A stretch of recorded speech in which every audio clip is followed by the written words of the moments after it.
I think we have to do a little bit of a heat check on Ivan Pace because Kevin O'Connell said he was competing for more than just a roster spot. Welcome to the Locked On Vikings podcast. You like that on 3, 1, 2, 3, you like it! You are Locked On Vikings, your daily Minnesota Vikings podcast. Part of the Locked On Podcast Network, your team every day. What's going on, everybody? Welcome to the Locked On Vikings podcast, part of the Locked On Podcast Network, your team every day. As always, I am your host, Luke Braun, and let's find some joy today. You can find the Locked On Vikings podcast wherever you find your favorite shows, whether it is any audio listening platform podcast app like SiriusXM, with whom we are partnered. You can also find the show on YouTube or Amazon Fire and Roku. Just download the Locked On Minnesota Sports app. Thank you so much for those of you who listen to this show every single day. My hashtag everydayers. I appreciate you all so very much. And today on the show is going to be, well, first I want to have a more serious talk about Ivan Pace. We've been talking about him as, he's like an undrafted free agent and he's playing well and look at how valuable that is. And I guess he's better even though he's small. But I want to get a little bit more nitty-gritty on Ivan Pace and what I think he might do in the Vikings rotation if he does indeed get playing time. Plus, the Vikings had their first day of joint practices with the Titans. So I kind of wanted to just ask, like, why? What's with all this hype around joint practices? There's a great article in the Star Tribune by Ben Gessling about it. I would love to talk about, and then also tell you what happened at joint practices, who did well, risers, fallers, all that we usually do for camp. So let's start with Ivan Pace. So the first thing with Ivan Pace is he's small boy. And I wonder if that's become a little overblown over time. Yeah, he's a small linebacker. He's an undersized linebacker. He weighed 1 pound lighter than Eric Kendricks at the combine. That's undersized. Didn't bother Kendricks. He's actually heavier than Brian Asamoah. Obviously that he's, Asamoah. We don't talk about Asamoah as, oh no, he's too small to be a football player, right? But put those two guys next to each other, and yeah, we've got undersized linebackers. So I think he fell out of the draft because people thought that was a deal breaker. The thing is, he weighs about as much as Kendricks. He's 2 inches shorter than Kendricks.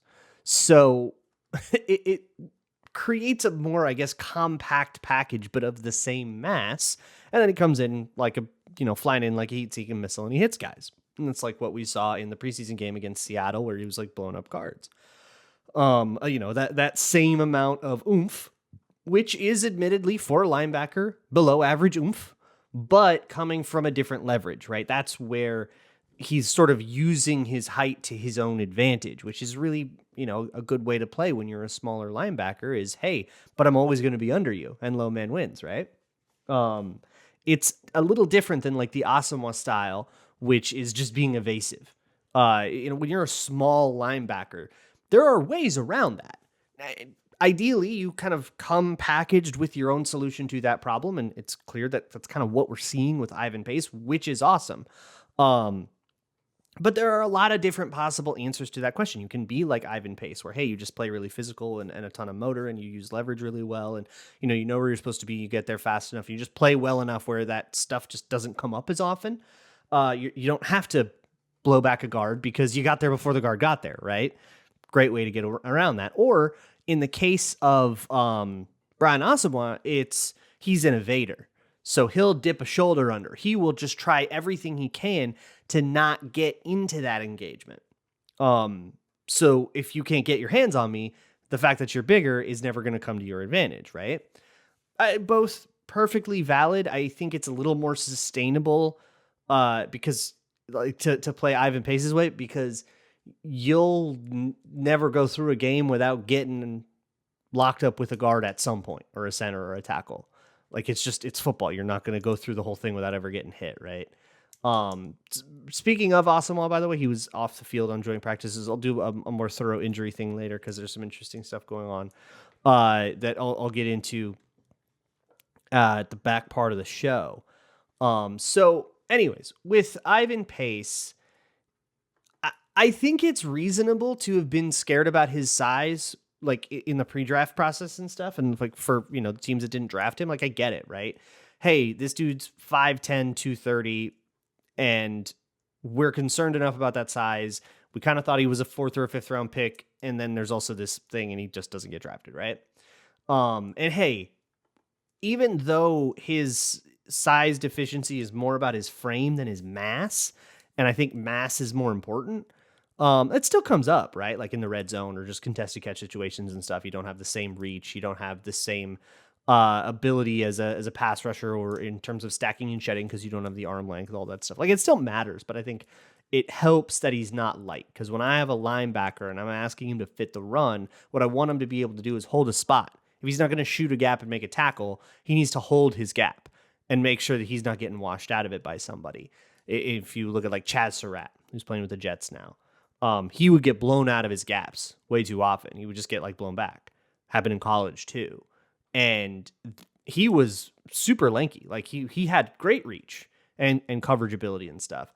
But if you can't hold that spot, you can't play for me, Ivan Pace, on the other hand, can play for Kevin O'Connell. And O'Connell has said, yeah, like you're competing for that role. So what is that role? And what does that mean for the other linebackers and Asamoah and Hicks? And, Asamoah not on the field right now. I guess the best way to do this should be to talk a little bit about some of the personnel packages that Brian Flores seems to be looking at. For example, in nickel, we've seen a lot of big nickel, right? Which is 3 safeties instead of 3 corners, 3 safeties and 2 corners instead of 2 safeties and 3 corners. That third safety has been Josh Metellus, and then sometimes they're in true nickel. About half the time they're in true nickel with 3 corners, and then that extra guy is Mekhi Blackman. It's sort of the same idea where it's like, hey, we have 2 linebackers on the field, but which 2 linebackers is going to be a different sort of question. For example, Ivan Pace might just be the dime linebacker. And in dime packages, you take Asamoah and Hicks off the field, you put Pace on the field, and maybe you have like a penny look like that, right? 6 defensive backs, 4-1-6. So we have 4 defensive linemen, Ivan Pace, and 6 defensive backs. Maybe that's their dime package that they want to run. In nickel, you could also kind of do something similar. And here's where I think the genius of Flores's personnel rotation can come into play. The idea of finding a role that your guy is good at and making sure you're not asking him to do something that he isn't. Think about when you would deploy a nickel package or a big nickel package, right? In a regular nickel package, you're doing that against 3 wide receivers. I need my 3 corners for your 3 wide receivers. If you have 3 wide receivers on the field, that means you have a running back and a tight end probably, or an 11 personnel, or maybe you have, 2 running backs or something like that if you want to do something weird, but you probably have 1 running back, 1 tight end. And if you're going to run out of 11 personnel, you're not going to be as beefy. And so if I have Asamoah and Pace on the field, for example, this is a question I get a lot. Hey, those guys, are they too small? And it's something I've been saying a lot on this show. I do kind of see, like, if those are your 2 starting linebackers, that's all you have. That's not enough size. But I think the way to approach this is in nickel against 11 personnel, where they're a little faster and a little less beefy, I'm not quite as worried about my linebackers being beefy. If they put out 12 personnel, so they got 2 tight ends on the field, 2 receivers, and a running back, maybe I want to go to my big nickel package. Maybe this is where I want Josh Metellus on the field, or maybe I just have my base package out there. And in both of those cases, I probably want that Jordan Hicks to be one of those linebackers, and then probably Asamoah. And Ivan Pace can kind of be for a sub package. So when Kevin O'Connell comes out and says, hey, he's competing for more than a roster spot, he's actually competing to contribute here. I don't think that means he's competing to be a nominal starter, unless you want to count nickel linebacker stuff as the starter. And I've been talking about Mike and Mac a lot. That's just a different name for the same position. So in base, the Mike linebacker is the middle linebacker that usually will shade toward the strong side of the field. Not always, but in nickel, it's the Mac linebacker. And so a lot of times that's the same guy. It's just a different term for it. When we're in nickel and we're using our nickel packages and our plays for our nickel, it's the Mac instead of the Mike. But it doesn't have to be the same guy. So you could have, Ivan Pace, you're the Mac. And every time we have a Mac out there, that's you. And every time we have a Mike out there, that's Hicks. And Brian Asamoah plays the Will. Like, that could be the way it goes. And it doesn't have to be that rigid, right? You can have him out for some nickel packages, but not others. But that's a rotational role. And I guess if you want to see it as like this zero-sum thing, if Ivan Pace ascends, who must descend? I would say it's probably Jordan Hicks coming off the field in speedier situations, 3rd and longs and stuff, where you're worried about his speed getting exposed. But I mean, he did take a pay cut to stay this year, so I guess the snap count cut is proportional to that. I guess that works. Either way, I'm pretty stoked on this. I think it's just fascinating academically. I can't wait to see what happens with it. But I want to transition to the joint practice stuff. So let's ask exactly why the Vikings do these joint practices and why they're approaching the preseason the way that they are, and then actually tell you what happened during the first one. But first, let me talk to you about Nutrafol, the sponsor of today's episode. 80% of men will experience some degree of hair thinning in their lifetime. I am personally not one of the lucky 20%. It's starting to happen. I'm getting there, and I got to start thinking about it.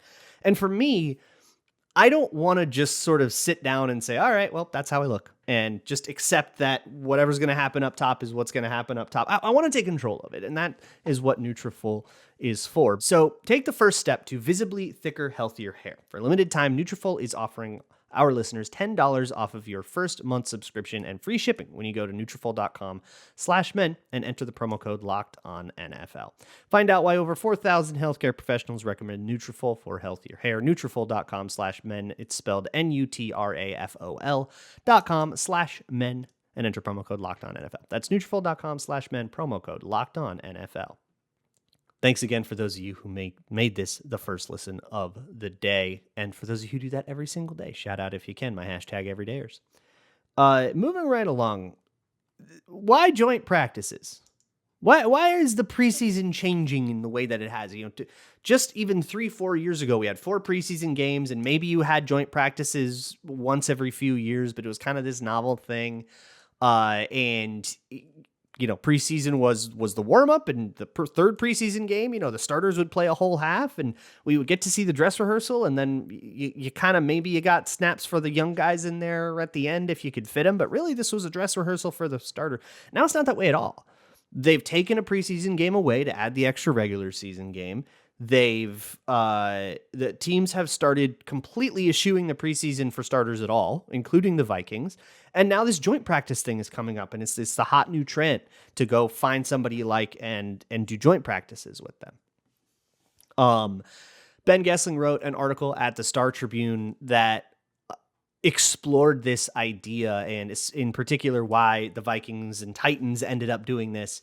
Because it is a sort of a negotiation between teams. You call up Kevin O'Connell, former teammate with Mike Vrabel from back when they were both Patriots, and say, they call each other up and say, hey, you want to do joint practices? Yeah, let's do joint practices, and we'll do a preseason game and stuff. The preseason scheduling feels kind of like when you were in class in school and the teacher said, everyone find a partner, and you kind of had to make weird eye contact with someone. It feels like that's what the preseason is. And so, yeah, it kind of comes down to who you're friends with, who you know always. But for the Vikings and Titans, there were also reasons that they kind of wanted to test against each other. They won't play each other this year, so that's one bit of it. But also, for example, Kevin O'Connell, who's revamping this run game, wanted to see it against the Mike Vrabel Tennessee Titans run defense, which is famously very, very, very good. Jeffrey Simmons and all that stuff. So let's go bring in a really good run defense, stress test this thing, and see where the problem areas are.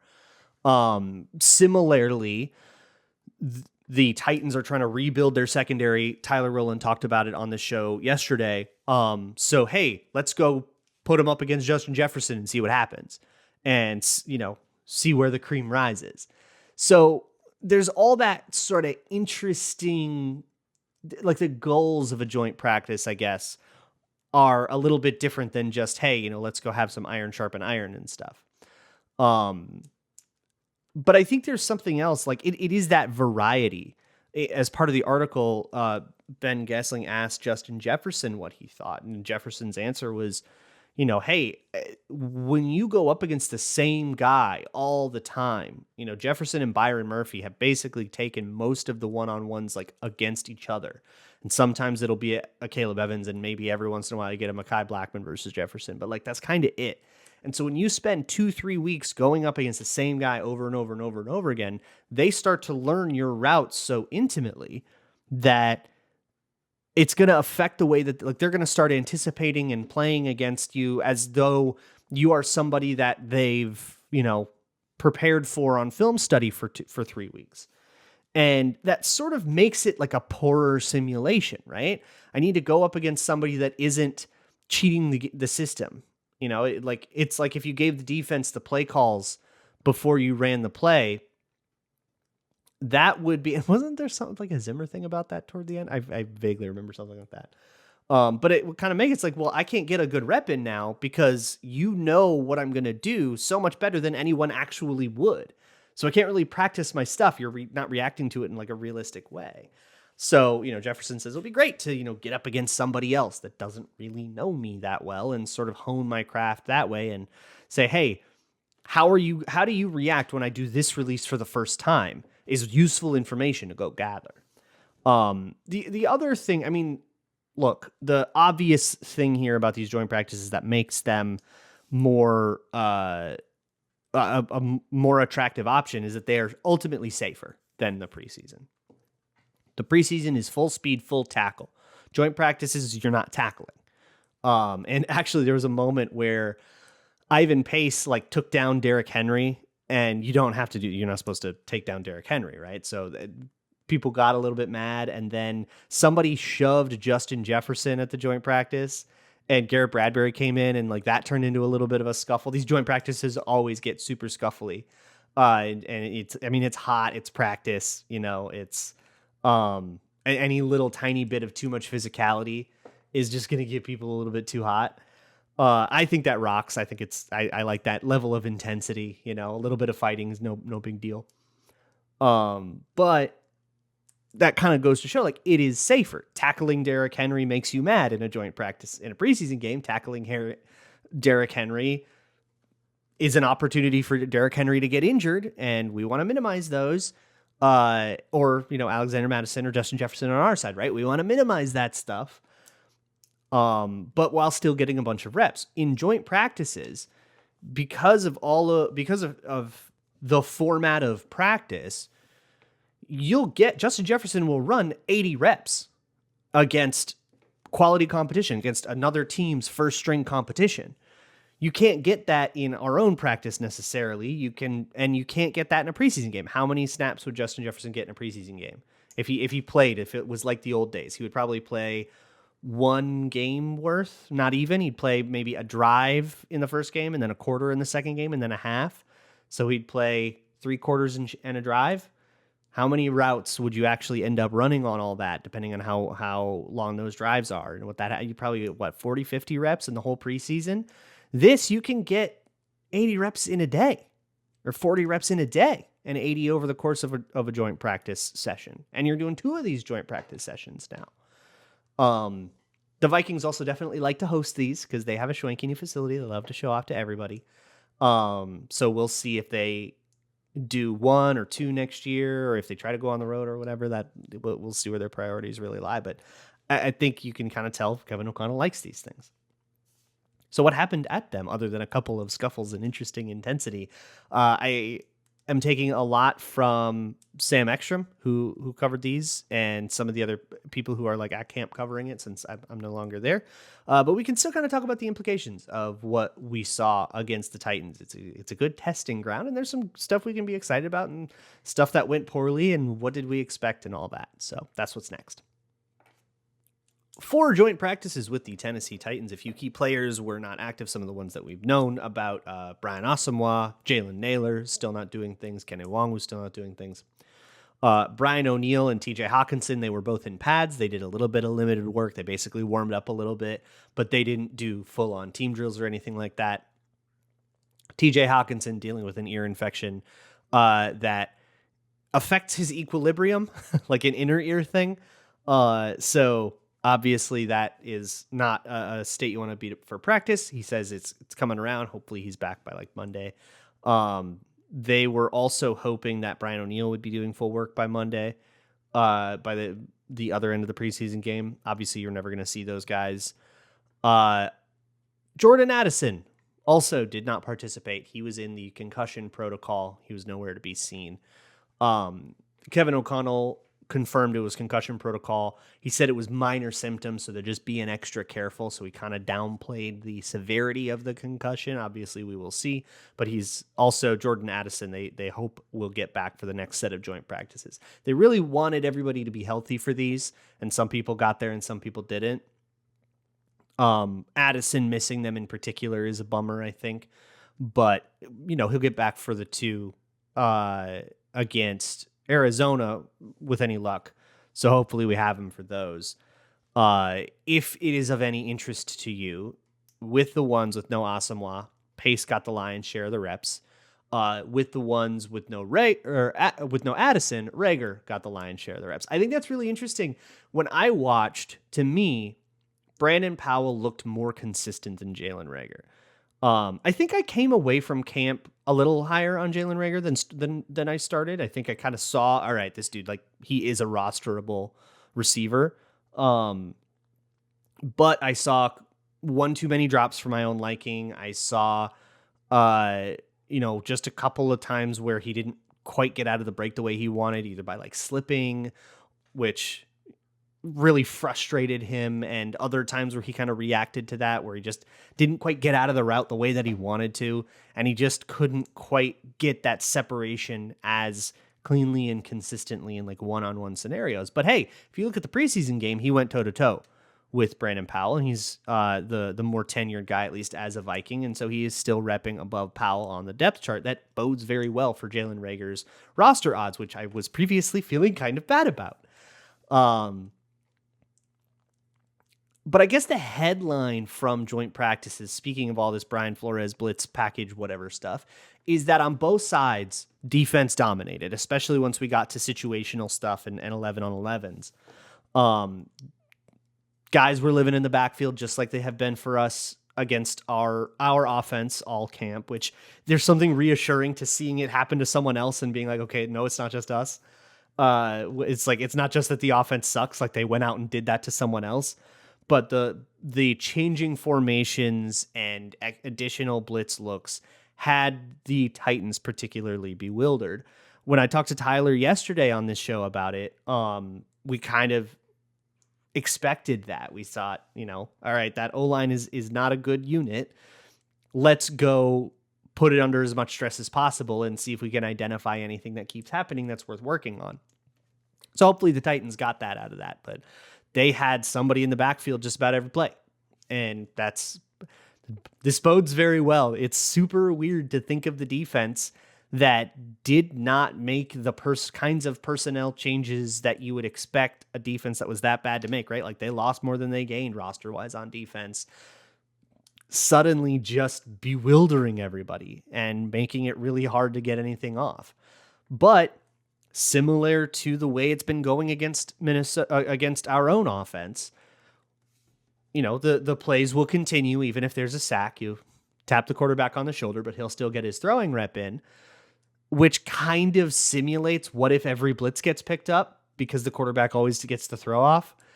And their wide receivers did great, and they threw all over the Vikings. So you're getting a very clear sense, which is what we expected. These blitzes are going to cause a lot of problems, but if this blitz does not cause a problem for you, you get to complete your pass a lot of the time. The only exception to this, it sounds like, was Mekhi Blackmon, who had a fantastic day. He won a lot of one-on-ones. He was involved in the 11 period. And he seemed to be seeing it and playing very fast. My thing I talk about a lot, that's like slow and right, fast and wrong and all that. Fast and right. Seems like fast and right is happening with Mekhi Blackmon, which is super sick for a rookie and something you kind of hoped you were getting when you draft an older rookie. And hey, at least we're getting that. Basically everything that me and Tyler Rowland said happened. The both offensive lines got super destroyed. Jeffrey Simmons was a big menace and stuff. The Vikings played against the Derrick Henry run game well. The Titans offense came away frustrated from a run game perspective that they couldn't get anything going, which is pretty sweet because that's kind of their deal. That's what they do. And being able to fit up against what they do is really great. And then, just a lot of that fun, chirpy energy. Apparently the special teams periods were particularly intense, which I love. I love special teams. You get the hungriest dudes out there. Guys like Josh Metellus, that dude plays hungry, and chirping at somebody after beating him on a rep. I should also mention in bummers of news that Treylon Burks went down with an injury. It was an LCL sprain, it sounded like, which is only a couple of weeks worth of an absence, which is nice because it could have been a lot worse. He landed awkwardly after jumping up for a big deep ball down the field. So he will not be there for any of the rest of this, but you still have like DeAndre Hopkins that you get to kind of test your mettle against. Today, Thursday, as this comes out, is the second joint practice where apparently they plan to do a little bit more red zone and third down stuff. So I think tomorrow, on tomorrow's show, instead of just doing a camp report again, unless there's something major we have to talk about, then I'll just kind of preview the game and talk a little bit more about deep roster stuff and what I'll be looking for in that game. And you can also, of course, find on the Locked On Minnesota Sports channel live after the game. I'll be on with Sam Ekstrom. We'll break down everything that happened. And then you will, of course, be able to find a quick YouTube short probably after. And the postcast that I do with Sam will also be uploaded to the audio feed of Locked On Vikings. So if you're just listening, you'll get that on your podcasting app. And then we'll next week continue with shows as normal. So I'll see y'all for that. Very exciting. We're almost there. And as always, Skull.